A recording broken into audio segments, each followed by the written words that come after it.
Alert from calendar to B10.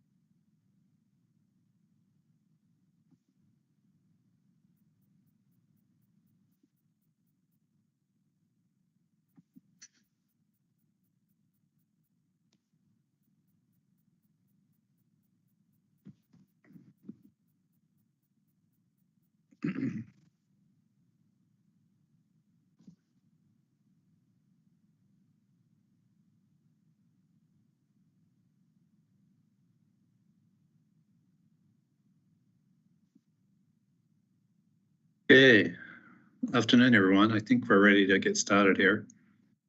Appreciate everyone being on again. Just a couple of logistics before we get into discussing some of the info we've received recently. Cameras and microphones are not muted, but if you could stay on mute until we get to the Q&A, which we will have at the end of this presentation. And you can also enter questions in the chat, and folks will be monitoring that.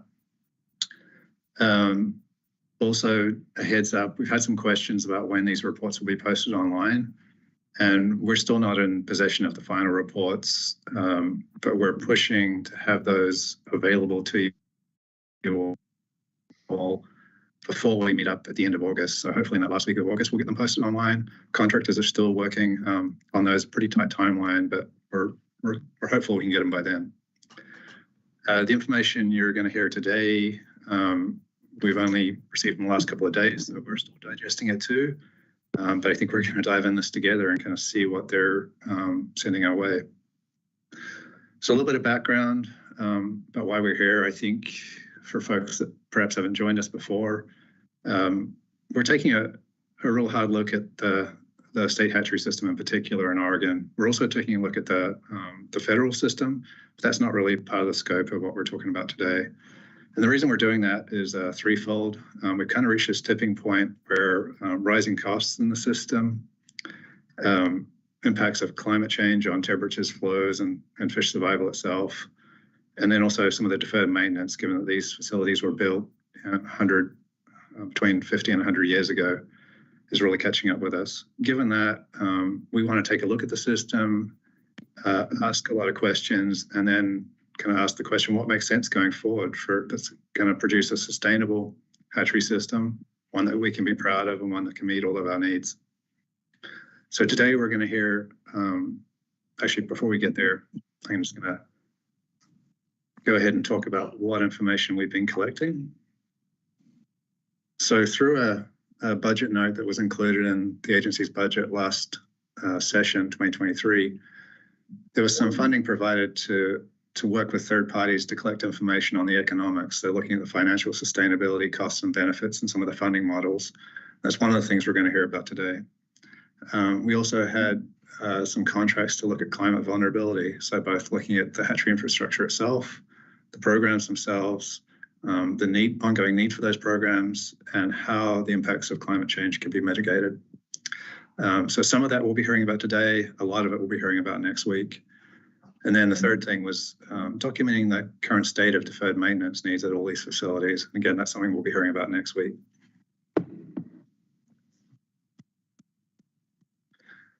So the focus here in these three webinars is really on the state hatchery system, which is these 14 red dots here. We are including 2 or 3 federal facilities, such as Coal Rivers and Leeburg, because we feel like they have potential to play a big supporting role in the state system, and indeed currently do. As I mentioned, we are collecting information on the other federal hatcheries in the Willamette and the Columbia Basin, but that's really for kind of a separate process with the federal agencies. So this month, we've got a series of webinars. We started last Thursday talking about the future need for hatchery programs. And that was really where the contractor looked at the status of wild fish, the trends in license sales, and whether there was an ongoing expectation of need for mitigation because of dams, etc. Today, we're going to be diving into the economic cost-benefit analysis and looking at a lot of information around the economics of the system. And then we're going to close out with looking at the impact of climate change on some of these hatchery stocks themselves. And then next week will also be a packed lunch hour. We're going to be looking at the infrastructure assessment, so all the deferred maintenance, the climate vulnerabilities, mitigation measures, etc. And then just providing a bit of context for, in terms of the planning and policy sideboards that we have for the management of the hatchery system, which kind of sets the stage for some of the discussions we're going to go into after that. Before we dive in to the assessments themselves, I want to talk a little bit about scale. So these contractor assessments are really operating at different scales. Some of them are looking specifically at hatchery facilities and looking at, say, the economics of hatchery facilities. Some of them are looking statewide. For example, today's economic assessment is going to be assessing costs at the individual stock. So whether it's summer steelhead, winter steelhead, fall chinook, assessing those costs at the hatchery scale. And then it's also assessing costs and benefits at a watershed and statewide scale. So it kind of covers a lot of different boundaries here. Similarly, the stock viability assessment we're going to talk about today assesses both individual stock performance at the watershed scale, as well as general species performance expectations at the SMU scale. So it's extrapolating that data from the watershed and saying, here's what we expect to happen generally in these species management units. The species management units are these large geographical areas. For example, the Oregon coast consider one species management unit, the Rogue South Coast area is another. These are large areas that encompass a lot of different basins and populations. Just thinking back to last week when we were talking about the future need for hatcheries, that was really describing the need at this large species management geographic scale. So it's simply saying that, for example, in the coast species management unit, which is highlighted here in green, there's expected to be an ongoing need for hatchery production, either for harvest augmentation, conservation, or in this case, mitigation, which is limited to the coho and the umpqua. But ultimately, when we think about scale, the department's going to have to make decisions about investing or not at existing facilities and potentially new facilities at the watershed scale. But as we do that, we're going to be considering the cost, benefits, and other factors that are happening at the SMU or state scale. So hopefully that gives you a bit of context for the different scales and how they will be considered in this process. So we're going to dive into the economics assessment first here. There's a lot of data. I'm not an economist, so I'm going to do my best to kind of convey this information. And there likely will be a lot of questions out there, and we're going to have to follow up probably with some written Q&A after we've talked with the contractor so we can make sure we get the answers right. So the first thing we're going to cover is some of the costs of the system. So again, these are the 14 state facilities they were looking at. They calculated the costs of operating that system using 23 to 25 data and calculating mean costs during that period. They looked at it in several different buckets. So production, which is really the people at the hatcheries, the staff, looking at the supplies and services, so fish food, for example, travel, etc. And then other factors like insurance or bonding. They looked at maintenance and replacement, so ongoing maintenance, as well as improvements that we're doing, and then depreciation. They also looked at the fisheries side of things, so pounds of fish being reared, released, number of fish being harvested from those programs, the smolt to adult return rates, the SARs there, a whole range of factors there. And what they did in that regard is they attributed a specific amount of rearing time to each hatchery facility. So a lot of our programs move between hatcheries, and they wanted to make sure that they were attributing the costs appropriately to each hatchery facility based on the duration that stock was in the hatchery system, in that hatchery. They also looked at visitors. There's a couple of our hatcheries in particular that get a lot of visitors, and they were looking at calculating both the counts for that and estimated travel expenditures. So first off here, we're going to talk about the total species cost. So we're going to look at this in two ways, both by the species and then by the hatcheries. So when we think about the species here, the total costs, this is the total costs across all 14 state hatcheries. It doesn't include all costs because it's not including when we move fish to, say, a step facility. Those costs are not captured because they're not paid by the state. But in general, you'll see, actually, sorry, we don't have a y-axis here, which is a bit of a shame. But trout total costs are about 9 million, and anadromous total costs are about 13 million. And then you'll see across the anadromous species, they broke that down even further. And generally, you'll see that total costs for winter steelhead are higher, but that's also because we're producing more winter steelhead or more pounds of winter steelhead. And the other species are somewhat equivalent. In terms of the different coloration on these bars, what you're looking at is depreciation in the lower, in the gray, and then operations and support. So that's really the staffing and supplies and services. And then there's in the kind of teal color on top, there's the management, maintenance, bonding, etc. So I'm just going to pause there for a second. Apologies for the lack of a y-axis there, but like I said, if you think about trout as being about 9 million, anadromous as being about 13, and then the fall chinook, spring chinook, etc. Their total costs are in the 2 to 4 million range.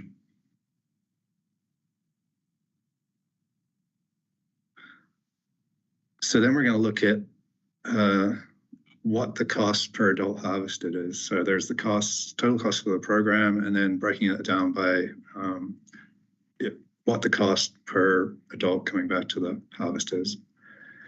And a couple of take homes here, trout, very low cost per adult harvested.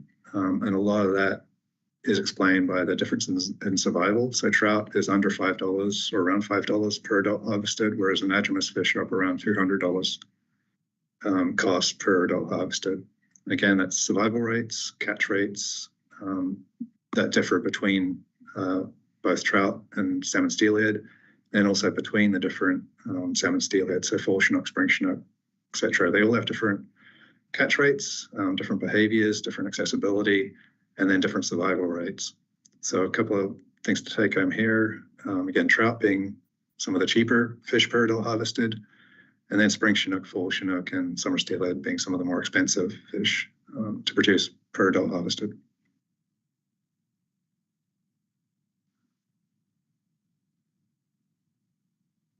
Now we're going to dive into each hatchery facility. So that was looking at the stocks themselves. This is looking at all stocks at a given hatchery facility and looking at the cost per pound of fish. So lower cost mean that the facility is more efficient at producing more pounds of fish. And it's broken down here on the left side, Roaring River, Oak Springs, Klamath, LC, Wizard. They're all primarily trout producing. Some of them do produce salmon steelhead as well, but in general, they're primarily trout. And the ones on the right side, Nahalem are primarily salmon steelhead producing. And you'll see, again, that these trout facilities are generally a lower cost per pound of fish, and that's because you can produce a lot more pounds of trout in a year than you can salmon steelhead. Generally, the cost per pound is pretty low at those facilities. For the facilities that are producing anadromous fish, there's a range of costs here. Nahalem being the most efficient, Truss being the most expensive. Rock Creek, just a caveat on that one, that because of the fire, we didn't have data during that period. So we're using kind of an ideal scenario, which is why some of the costs there look a little bit lower. It is also a bigger facility, so it's under a normal scenario, it's probably going to be somewhere a little higher, but still lower than something like Clackamas or Elk River.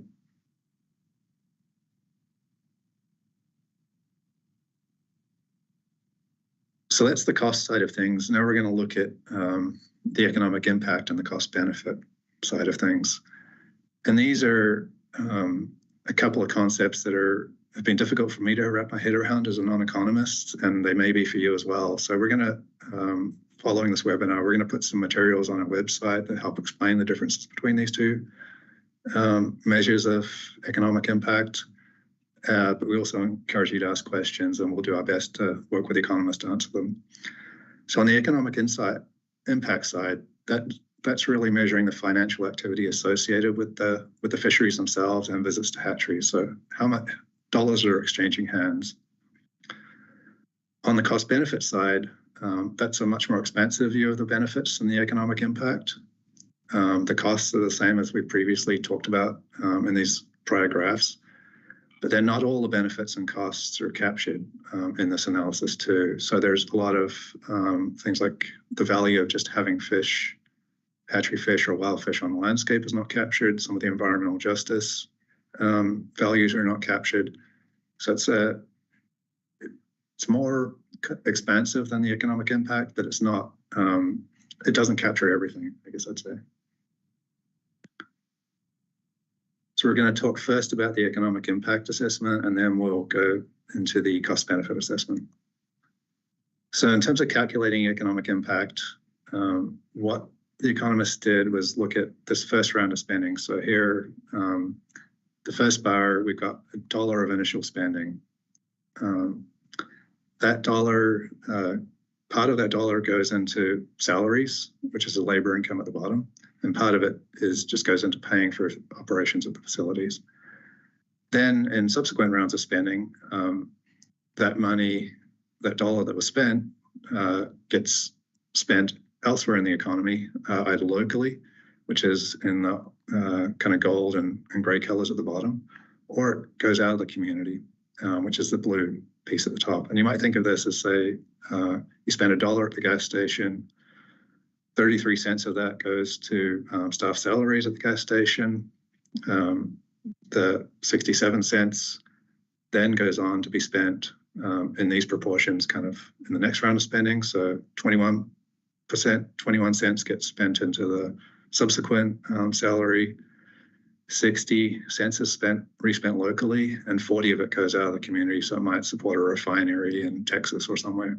And those rounds of spending kind of go on and can go beyond these 6 that are kind of illustrated here. This is just kind of an example of how they calculated it. So they're looking at these ripple effects through the economy and how money is subsequently spent from that initial dollar of spending. And then to get the total economic impact, they just add up each of these of orange sections of subsequent spending, the blue sections of subsequent spending, and that's your total economic impact. To look at the impact on jobs, they look at the gray bars down here and add those up and calculate how many jobs are created from that initial spending. And that's really what the multiplier effect is.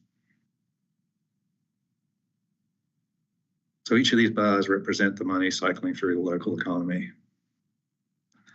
So hopefully that wasn't too confusing, but we're going to dive into actually what the assessment showed in terms of the economic impact from both the fisheries, the hatchery visitors, and the hatchery operations themselves. So in this pie chart here, there's a couple of take-homes.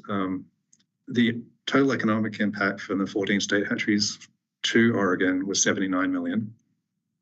A large proportion of that was attributed to trout, so about 51.6%, I think.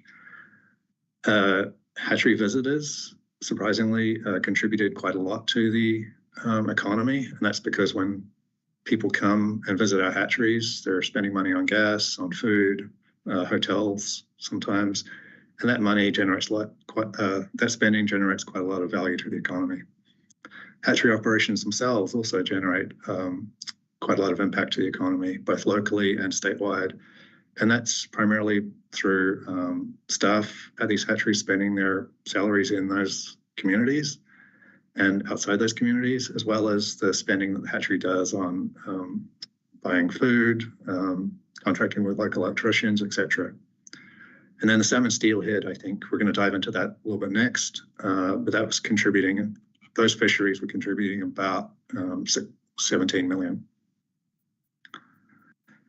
So overall, a pretty high economic impact to the state from these 14 state hatchery systems, 14 state hatcheries, sorry. Diving a little bit more into that blue section of the pie, which is the salmon steelhead.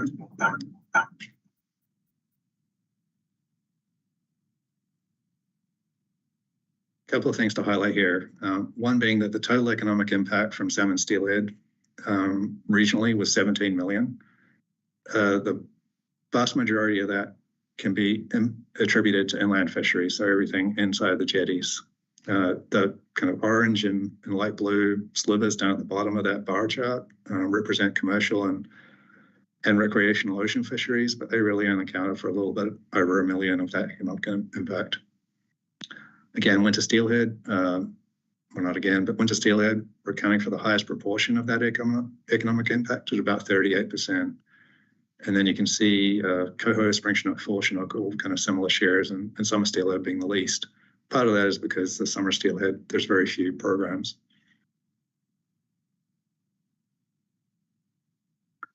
So then switching gears, we're going to talk, that's the economic impact. Now we're going to talk a little bit about the cost benefit analysis. So it's just a different way of looking at the economics of the system. These are standard methods. Again, they don't account for all the benefits and costs, and we'll cover some of those in a subsequent slide. But in terms of costs, it's the same things we were talking about earlier: personnel, utilities, maintenance, bonds, etc. In terms of the benefits, this is where it's the measuring the willingness to pay. So this is a non-market resource. There's not a competitive market out there. So one of the ways economists look at that is these kind of non-market values. And again, these are complex economic concepts that we're still wrapping our heads around, but we will post more information online about this. This is a common tool that is used to assess the cost benefit of a particular product. So when we look at net benefits by species and hatchery visits, a couple of things jump out. One being that the total net benefit, 77 million, was really similar, in fact, to the total economic impact, which was around 75 million, I think. A really large proportion of that net benefit was attributed to trout fisheries, which were generating close to 57 million in net benefit. Hatchery was a little over 10 million, so salmon steelhead a little over 10 million in net benefit to the state. And then you can see the different species, fall chinook, spring chinook, etc., broken down there. The only stock that had a negative net benefit was summer steelhead, which was minus 475,000. And again, these are small programs, but they are expensive to produce.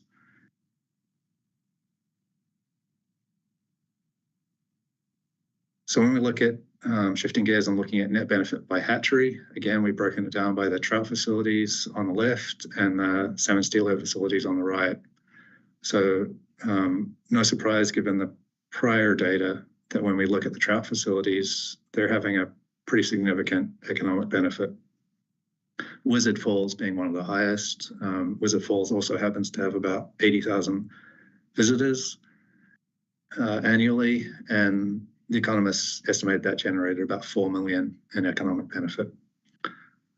When we look at the salmon steelhead facilities, you'll see that they're all having a positive economic impact, but the amount of that benefit varies between facilities, with Elk River having the highest and Salmon River the lowest.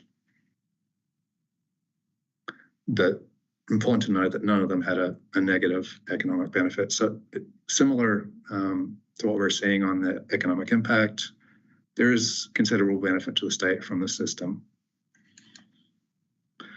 We mentioned that this analysis doesn't capture everything, and certainly the economists acknowledge that non-market values and environmental justice are important, but there's a lot of debate and not much consensus amongst economists about how you estimate these factors and whether it can be done reliably. So that wasn't part of the budget note, and it also wasn't part of our sideboards for the economists, but they are important to perhaps discuss as a group about some of these things. So it's things like the value, economic value in rural underserved communities.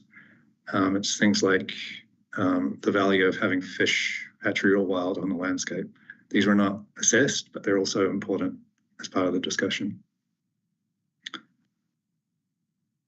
So the take-homes for the economic assessment at this point, and again, there's a lot more in the report that we're going to have to dive into, but at this point, it's looking like the state system has a significant economic benefit to the state and to the rural communities. Clearly, the trout stocking programs are generating the lion's share of that economic benefit. The winter steelhead programs, when you're thinking about salmon steelhead, seem to have the highest impact, whereas the summer steelhead programs are the least cost effective. And then the other take home is that the smaller coastal facilities are less cost effective, which is not surprising given they're producing fewer fish, but despite that, you still need a similar staffing level.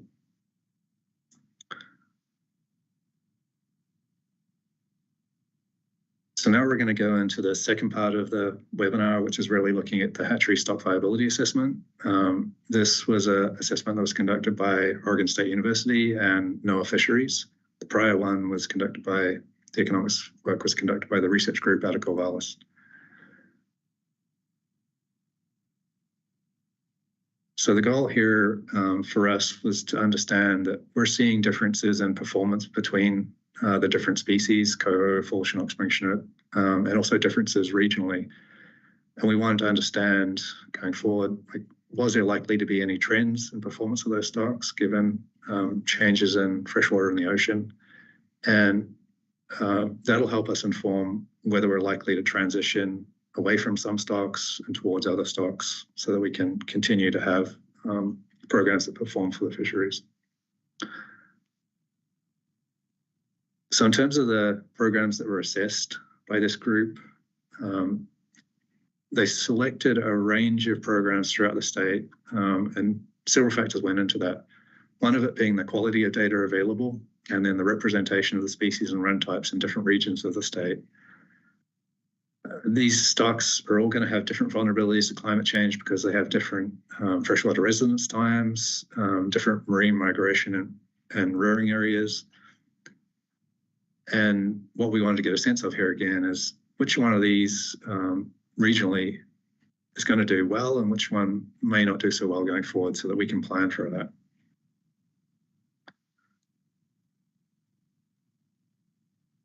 So in terms of the methods that they use, they're really doing a quantitative assessment of smolt to adult returns. So that's counts of fish going out and then how many do we get back. And they were looking for trends in survival and then looking to relate those trends to environmental covariates. So for example, here, you're looking at smolt to adult return ratio relative to sea surface temperature or the North Pacific Gyre Oscillation, the MPGO, and looking to see what trends there are and relationships between each of these variables. And that by developing those relationships, it can help us understand if we know what the trends in those relationships are going to be. It can help us understand what the likely performance of those stocks is going to be in the future. So they looked at those trends over the last 20 to 35 years, depending on data availability. And we're going to share some of those results coming up here soon. The piece we haven't quite got to yet with the contractor is looking at this qualitative assessment of climate vulnerability.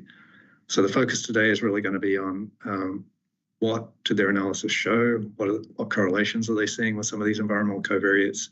And then to come is the piece of, well, given that, and given the trends in some of these covariates, what is a likely future for some of these stocks?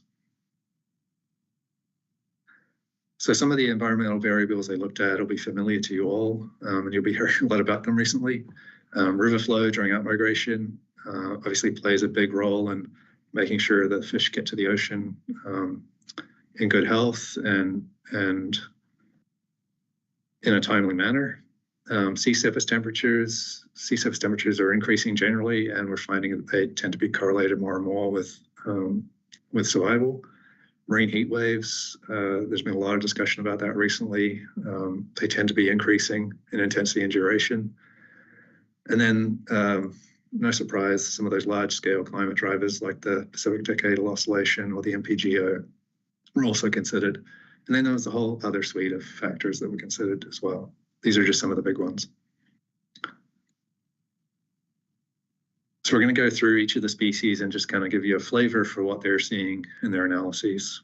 Starting with full Chinook. So full Chinook is these 3 stocks that are highlighted in yellow on the coast. So Big Creek, what is that? Salmon River and Elk River. And the results we're showing here on the graph are from Salmon River. And there really were no clear trends in hatchery survival returns for the 3 programs that they assessed.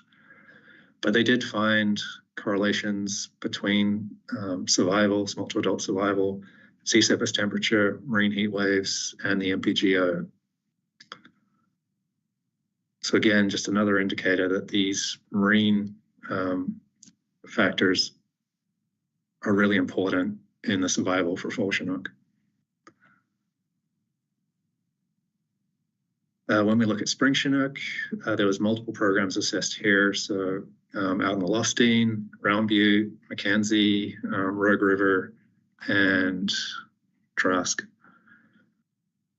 And for spring Chinook, in contrast to fall Chinook, there were some long-term declines in survival for several of these programs, including the Mackenzie one that's shown here.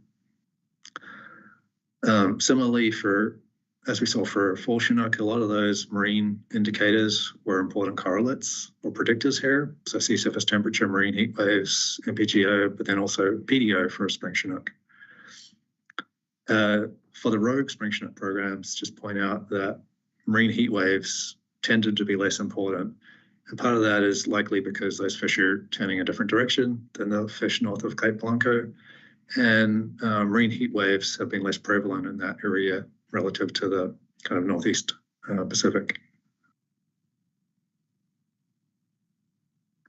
For coho, there was 3 programs assessed, Sandy, Big Creek, and Rogue. The Big Creek in the Lower Columbia didn't show any long-term trends in survival. We did see some low survival returns during periods with high sea surface temperature and marine heat wave intensity. And then PDO was another factor that correlated quite well with returns. Another example of coho, Sandy River here. This stock did actually show a decline in survival over the period that was assessed. And these stock-specific differences could be due to conditions outside or inside the hatchery or an interaction between the two. So, for example, Sandy hatchery does have some low flow issues during the summer, whereas something like Coal Rivers does not have those same issues. But again, pointing to those ocean covariates, MPGO and PDO being really important. And then just a couple to go here, winter steel and summer steelhead. When we think about winter steelhead, so the 2 programs assessed there, the LC and the Nehalem, and both of these stocks showed the same general pattern of increasing returns during the first part of the period and then decreasing over the second part of the period. Not unexpected there, given some of the poor recent ocean conditions we've had. But again, MPGO was an important predictor, as well as upwelling. And then summer steelhead. I think this is the one where for all the stocks assessed, with the exception of the Rogue, we're seeing this strong declining trend over the last decade. And this, not just happening with the small to adult return ratio, but even with some challenges within the hatchery system of the holding the adults themselves. So if this pattern continues, it does raise the future viability of these summer steelhead stocks in question. As I mentioned earlier, the fish in the Rogue tend to go to different places in the ocean, and they're actually not performing. They're performing quite well relative to these stocks. But again, a lot of those ocean predictors were important. So MPGO, sea surface temperature, important in predicting the survival of summer steelhead. So some take-homes from this assessment by OSU and NOAA. Not surprisingly, climate change vulnerability varies among stocks. And again, that's likely because those stocks are going to different places in the ocean and experiencing different conditions. Marine indicators are important, and we've known that for some time, but what is different is that some of these indicators are trending in a worse way for fish over time. So things like marine heat waves and sea surface temperature, for example. What was also a key take home was that summer steelhead appear to be more vulnerable, and that really lines up with what we're seeing on the ground too, with some real difficulties in maintaining some of these hatchery programs for summer steelhead. trout stocking programs. We didn't talk about that here, but there was an assessment also of the trout stocking, and they really showed as being resilient and adaptable. And then a caveat here that this contract work is still in progress. There's some other factors that they've got to work on, particularly that forward look about taking what we know now about the correlates of survival or predictors of survival, and looking at what the expectations are for those going forward, and therefore what we might expect in the future for each of those stocks. So I think with that, I will pause and take any questions.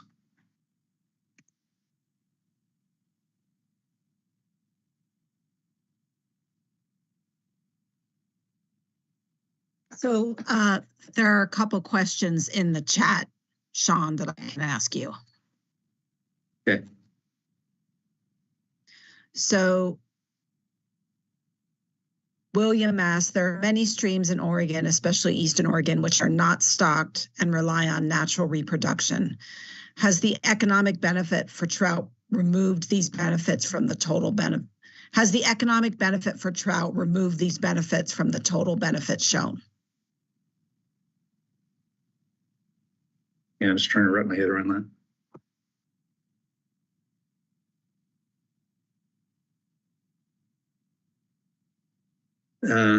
So I think, William, what you're asking is, were the economists able to separate out the economic impact of fishing for wild trout versus hatchery trout? Is that right? And William, if you're on the call, maybe you can unmute yourself.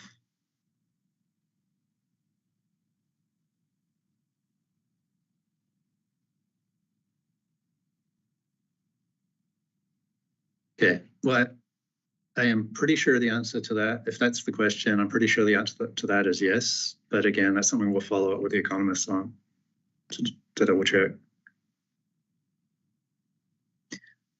Okay, and the other question was, are there any plans to perform similar assessments of STEP facilities? Yeah, Yancy, at this point, there's no plans. That was not part of the scope of the budget note or part of what we're looking at here, but it's certainly something that could be, maybe not the analysis, but STEP facilities are certainly something that could be discussed when we get to the next phase of this process.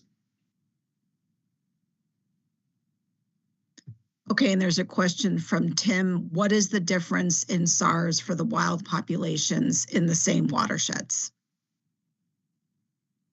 Tim, I'm not sure on that. That was not something that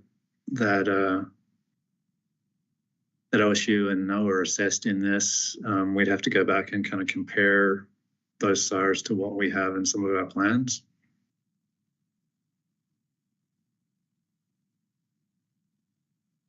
Okay, and question from James, are the economic benefit figures annual or biennial? Only an easy one. Annual. And if anyone wants to ask a question, you can also raise your hand. Dave. This is Steve Goat.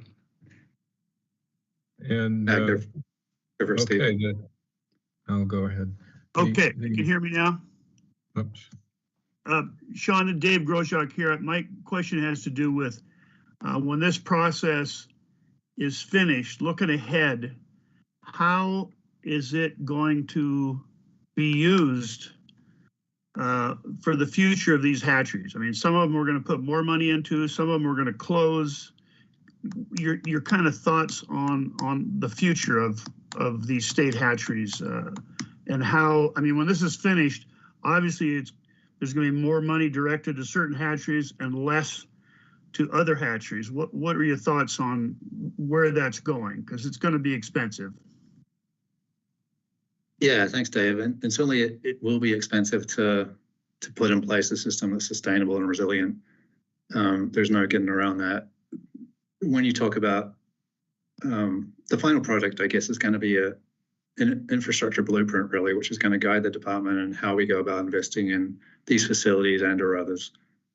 It's not pre-decisional about that there definitely will be closures, but that could certainly be part of the overall picture.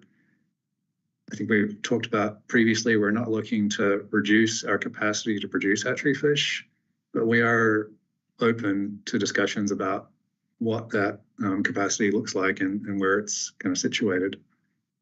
So I think through both this information, the information we're going to get back from you all, as well as the work that small groups are going to do in kind of parallel with our work with the tribes, we're going to develop that infrastructure blueprint and then use that to kind of guide the department going forward. Thank you. Steve, sorry, back to you. Okay, thank you. Sean had one question about the Wizard Falls hatchery. That's the only, as I understand it, that's the only hatchery that produces kokanee. And I was looking at the, Wizard Falls got some pretty good marks in your presentation for, efficiency and the discussion has been about how resilient trout have been and adaptable. I'm not sure if kokanee are captured in those discussions or if it's just trout. I might have to phone a friend on that one, Steve. So I'll come back to it. I'm pretty sure it included. I'm pretty sure the assessment included all species that were being reared at a facility, and kokanee would have been included with trout. But I'm going to phone a friend and get back to you. All right, thank you.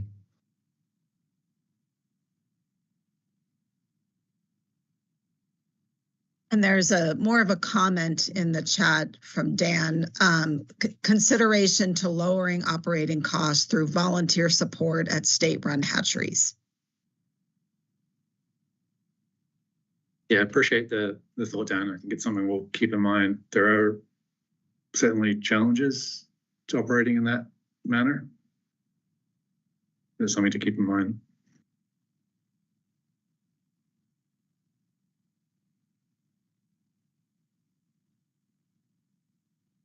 And then there was a request that we post the PowerPoint presentations from the webinars. Yeah, I think we can do that.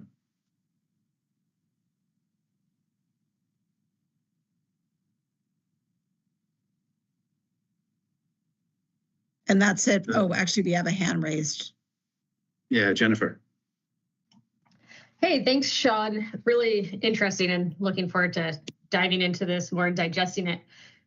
I'm going to ask you an economics question. Totally understand if you don't have the answer today. When it comes to looking at that kind of trickle down benefit, economic benefit of hatchery visits and, kind of pulling out that slice of the pie, were they able to think about like, are hatchery visits actually the driver of that spending, or are they kind of like a ancillary benefit? I just think about myself when I go on like a trip somewhere and we stop at a hatchery, but the point of our trip wasn't necessarily to go to the hatchery. It just happened to kind of be something that we fit in for whatever reason. So I'm wondering how they kind of slice that out and can quantify that benefit as being a direct benefit versus kind of like an indirect benefit. Yeah, I think that's a similar question to one we have too, and one I think we'll have to follow up with you on because I'm not quite sure how they approach that. Yeah, no problem. Just going back before we go to Doug, Steve, you had a question about kokanee earlier, and they were included as part of trout and had similar assumptions about catch rates as trout. Oh, thank you. One other question, if I could. I just want to go to Doug, seeing as he's had his hand up for a bit, and we'll get back to you, Steve. Cheers. Yeah, thanks, Sean. So this is a piggyback on the question that you guys are talking about related to Wizard Falls. So with kokanee being included, does that imply that kokanee costs to raise are more similar to trout than to salmon, even though kokanee is a landlocked salmon species? That's what it seems like would imply to me, that however they're raising the kokanee and the trout, with them being cheaper and all those sorts of things as results, that they tend to be raised similar to trout versus the other salmonoid species? Yeah, I think we'd have to dive into the report to understand that. So a lot of the fixed costs are going to be similar, right? Because you've got the same staff that are rearing both trout and kokanee, and you're apportioning that across the different programs based on poundage and time in the hatchery. But I don't know, for example, like if feed rates are different, or time in the hatchery is different. So we'd have to look into that in the report to understand. Yeah, thanks. Back to Steve. Okay, just a quick one. Many of the hatcheries that we're talking about support step hatcheries from various aspects. Some of the feed for some of the hatchery programs that are in step come from other hatcheries, and the Cold River hatchery supports other hatcheries in terms of raising fish there. So does the Elk River hatchery, and I can't speak for all the hatcheries. I'm not that familiar with everything, but I do know there's quite a bit of overlap between what the STEP program it represents and also what it needs in terms of support from the state-run hatcheries to make it all work, because some of the hatcheries don't have the water that's necessary to raise the stock beyond a certain point. I could speak to the Gardner hatchery, that STEP program has problems with water quality. So they have to release a number of fish that are pre-smolt or more like fingerlings. Meanwhile, a whole bunch of fish go down to the Elk River hatchery to be raised to be smolts. So what I'm trying to describe is there's a lot of overlap here, and some of the cost of that must be buried into some of the costs that you're associating with running those state hatcheries. So I'm just hoping that when all this shakes out, that we still have the support that we need for the step hatcheries. Thank you. Yeah, I appreciate that, Steve. And yeah, certainly there's a lot of interconnectedness between the state hatchery system and the step facilities. And you think just, for example, down at Bandon, which is supporting a lot of the Coos programs, but Bandon has some issues with flow and temperature at certain times a year. So those fish are then moved to Coal Rivers or Elk River and brought back. So what this is really looking at is what, for example, would need to be put in place at Bandon that supports the production at Bandon, but also the production at those step facilities that you could keep it on site rather than having to send it to Coal Rivers or Elk River. So it is complicated. The review itself and the economic analysis was solely focused on the state hatchery system, given that's kind of where the department experiences the costs, but it is interrelated, and that those step facilities will have to be considered in any kind of blueprint going forward. Jennifer, you've had your hand up for a while, but I think it's a holdover, so I'm going to go to Seth. Yeah, sorry about that. No worries. Yeah, thank you, Sean. I'm just curious about the climate vulnerability analysis going forward, the one that you mentioned that is forthcoming and that you're going to talk about at a later point. Will, when that's done, I imagine they'll be using climate scenarios for the future and kind of projecting out what that would look like compared to the current SARS and the trend in the SARS. But will there be an assumption that hatchery operations are identical to how they are now? Because I'm just thinking about, in a reality, as things change, hatchery operations would likely change certain parameters like the timing of release and how those individuals are reared. And I suppose I could ask the OSU folks directly, but I just thought I'd bring it up and see if you had an idea of how that's going to look. Yeah, the analysis itself is going to assume that hatchery operations remain the same, and so that the quality of fish coming out is the same. And obviously there's some, you can pick up some signals in the data from where we know we've got issues like at Coal Rivers over the last decade. But it's not going to be able to look at and make an assumption that you can actually improve the quality of fish through some change in management of these facilities.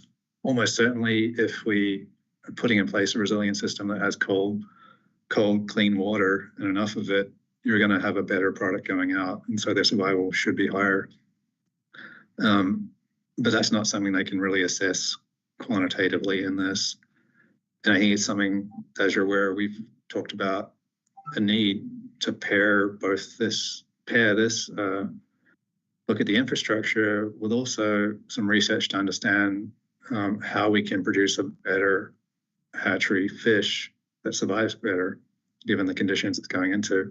And there is some work that the OHRC is doing now, looking at timing of release. For example, it's a good start on that, but there will need to be ongoing development of that going forward. Conrad. Thanks.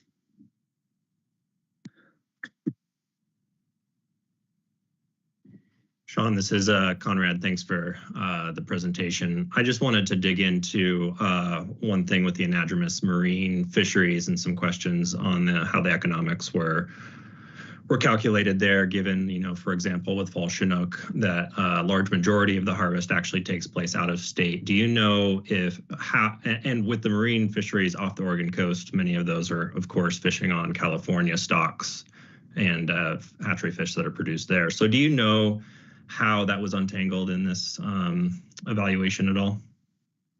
I don't. Like I said, we haven't actually seen a report that outlines the methods.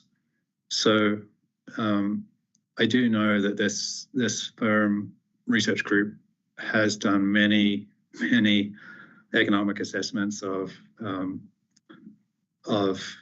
fisheries and even hatcheries in the Pacific Northwest. So they're familiar with all those kind of complexities of fish moving around and being caught in different areas of the ocean.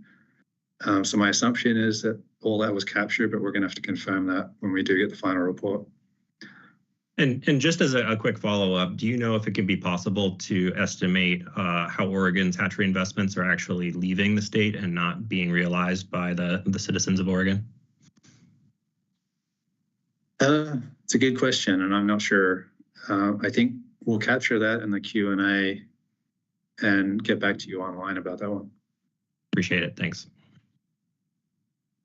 I'm just going to capture one in the chat, and then I'll go to you, Kirk. So Scott asked what proportion of the overall ODFW fish budget to hatchery costs represent. So the overall fish budget is on the order of 220 million, and hatcheries somewhere between 220 and 240. Hatcheries represent about 87 million of that. A really big proportion of that, though, is federal facilities. I think the state system is around 6 million in general fund and about 13 million in license. So it depends which way you want to dice it up. Going to Kirk. Hey, Sean, thanks so much again for the presentation. I'm referring to your slide on the regional economic impacts from salmon and steelhead fisheries. And my question is based somewhat similar to Conrad's, I guess, but around the winter steelhead fishery, and that accounts for 38% of the economic impact for inland fisheries. As you know, on the Umpqua, we have a small winter South Umpqua hatchery run, and the rest of it's a wild run. How is that sussed out as part of either being included as a big impact or not included within the impact for the fisheries in the basin, for example? I'm not sure. I don't believe that they looked within basin at the different contributions of stocks. It was either that stock. Well, I guess maybe that it can be broken down, but I haven't seen that information yet. If you're asking, like, how did they distinguish between impact of hatchery, summer steelhead, and wild summer steelhead? It's simply looking at small to adult return rates and harvest rates of fish, and then using that information to drive the economic spending. I was referring to the winter steelhead run on the Umpqua system entirely, because it is a huge economic driver for our community and the entire area, and a very small portion of those fish are hatchery fish. So yeah. So this isn't looking at the economic driver of the wild fish fishery. It's just simply the economic impact generated from those hatchery fish. In the same way that, you know, wild fall Chinook fisheries are a big economic driver on the coast. This is not looking at any of that. It's looking at the economic impact from the hatchery component. No, I totally understand that. I just was wondering how they sussed out that huge impact that the wild fish came, or did they include it with what happened with the South Umpqua hatchery fish that come back? Kind of confused. Maybe we're cross-talking here. So wild fish were not part of this economic impact analysis. It's simply looking at the costs of producing the hatchery fish and then the economic impact generated from the fisheries on hatchery fish, not wild fish. No, I understand that. Thank you. Okay. David.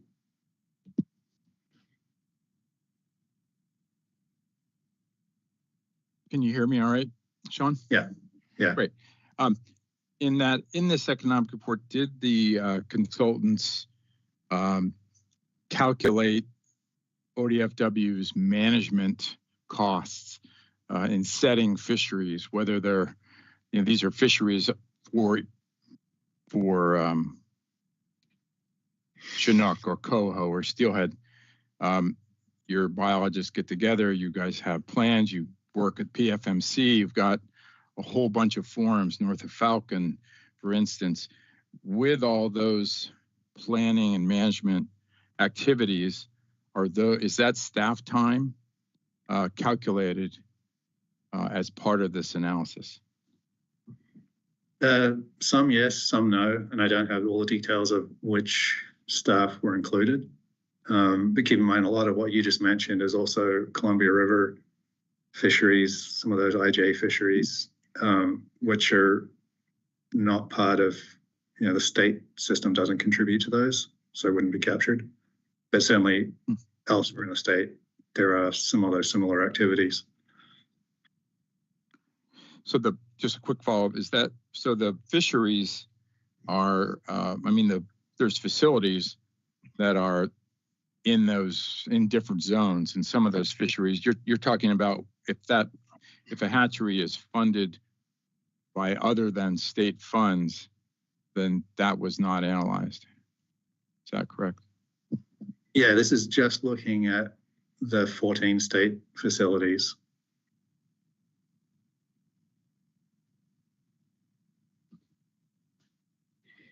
So it's not capturing things like Big Creek or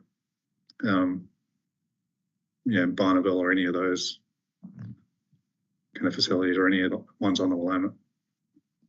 Okay. So it does capture, say, when you guys are figuring out fisheries, say fall fisheries in the, the bays and estuaries, that staff time would be part of this, that kind of your management costs to set those fisheries would be part of the analysis. That's where I said I'm not entirely sure, which staff were included. I know that a large proportion of the propagation staff were, but on the management side, there was some inclusion of management staff. But then you start to think about, well, most of those people would still be setting fisheries because the majority of fall fish, for example, are wild. So there's really, the work is the same. It would happen anyway. So I think we'd have to go back to the report and ask the question, kind of how they parse that out. Okay. So when the report comes out, we'll probably be able to see their methodology and understand what they calculated and what they didn't. Yeah. Okay. Thank you. Hey, Don. Am I unmuted? I guess I am. Yep. Before we wrap this up, I just wanted to thank you and the gang there and the person behind the curtain making these things work, because I believe that in terms of relationships, the people that I hang out with and the department and the commission and so forth, this is terrific. This is just good information, whether we like it or not. What you come back with, it's just really helps with the transparency. And I think I can speak for, like I say, the folks that I hang out with. This is huge, and I wanted to thank you guys. Appreciate that, Don. Yeah, and I think you can get a sense that we're seeing this at the same time you are too. It's getting better. It's really getting better. I have to say, each time these broadcasts just work better and better. Thank you. Cheers. We'll go over to Steve again. Okay, thank you. And I'll echo the gentleman's comments. I'm thankful for the opportunity to comment here and to ask questions and to have a better understanding of what's driving whatever goes on from ODFW's management decisions. But I had one last question. I appreciate the opportunity to ask it. A big driver for fishing activity along the coast here, and I can speak specifically about Winchester Bay, where I fish from, are hatchery coho. There are boats going out of Winchester Bay every time the ocean lays down enough so we can get out there and fish, and they are all fishing for coho. And I know Winchester Bay is not unique in that respect. So I'm hoping that in the cost-benefit analysis part of this, it captures all of those fishing trips that are associated with coho fishing and to some extent fall fishing for fall Chinook in the ocean. I know that ODFW just announced today that they're closing the north part of the state for salmon fishing at the end of this weekend. So there's a lot of activity obviously going on all over on the ocean, and that brings a lot of money to the coastal towns for all kinds of reasons that people are trying to get there and gas up, get food, ice, you name it. So these are real big drivers. And as I said, I'm hoping that's caught in the benefit analysis. Thank you. Yeah, Chair Steve, and I believe it is captured in there. And I think you're seeing both on the economic impact and the cost benefit for those primarily salmon steelhead hatcheries, you're seeing them generate economic benefit. But also important to keep in mind, like you say, that that benefit is going largely into communities where natural resources are a big driver of the economy. And so even though the numbers might be smaller than trout, they're still significant when you think about it regionally.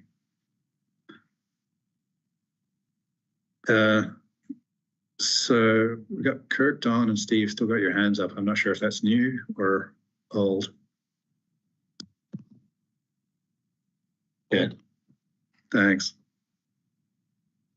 So we're a little past 1. I can stay a little bit longer if folks have questions, but otherwise we're gonna, anything we couldn't get to, we'll post online. I'm gonna go to Rep Wright, given Dave, we just talked earlier, and I'll come back to you. Well, thank you. Sean, I couldn't agree with you more. The economic benefits to fishing in small communities like Reed's Ford at Winchester Bay and up and down the coast are vital to the economics of that particular area. So sometimes statistics don't actually give or specify what's really important to a particular community. So just want to thank you for these presentations. And thank you for your leading this. I appreciate all the information. I'll delve into a little bit more. Thank you. Thank you, Representative Wright. Appreciate that. David. Oh, thank you very much, Sean. Appreciate that. And I just want to say thank you. I do echo what Don New said about this.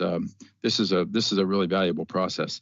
And I just want to, I guess I want to emphasize that we need to be careful. Obviously, it's a focus on the hatchery system, but the wild fish and hatchery fish are two sides of a same coin in a way.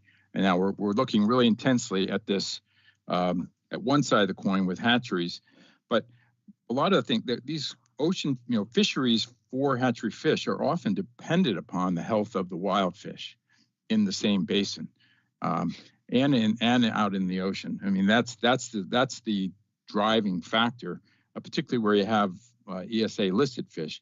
So it's important that we keep in mind that the health of wild fish and the ability to produce hatchery fish for the benefits that they inure to communities, to everybody in the state, it's really important we think about both sides of that coin as we go through this process. I would urge us all to look at that, and keep in mind the benefit is not just to the local communities this year, this season, but the agency has statutory mandate to be thinking about future citizens, the benefits of having wild fish in populations enough to support enjoyment, use and enjoyment. It's not just for our generation, it's for future generations. And we have to be thinking about that looking forward as we go forward. So just I guess not a question, a comment, and really do, this is a great effort, and we appreciate the staff's work on it. Thank you for letting me expound on that.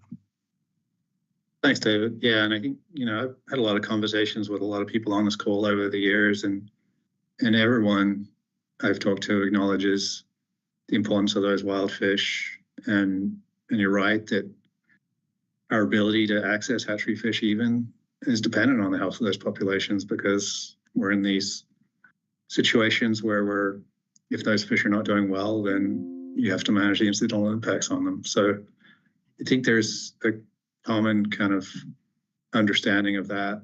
And also it's part of the department's planning, and we're looking to provide fisheries, provide conservation support, and manage for mitigation with this system, be good neighbors to wildfish. But points well taken.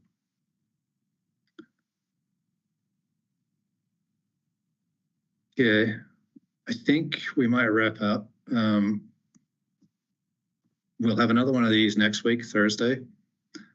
We'll put both these presentations, this one and the previous one, online on our webpage. If you haven't signed up for updates, go there and please sign up. And then we'll be getting together later in August as a group downstairs to talk about all these webinars and the information. And again, next week, going to be similar to this week, a fair amount of information.